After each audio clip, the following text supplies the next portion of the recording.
మనస్ఫూర్తిగా మీ మంత్రి గారిని అభినందిస్తున్నా.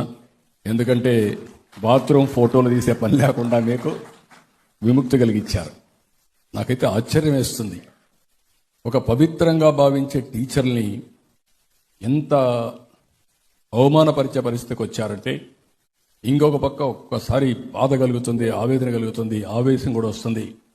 నా జీవితంలో నేను బాధపడింది, టీచర్ని గౌరవించాలని నేను కౌన్సిలింగ్ తీసుకొస్తే టీచర్ని అవమానపరిచే విధంగా బ్రాందీ షాపుల్ని ముందర మిమ్మల్ని పెట్టి క్రౌడ్ని రెగ్యులేట్ చేయాలన్నప్పుడు చాలా బాధపడ్డా.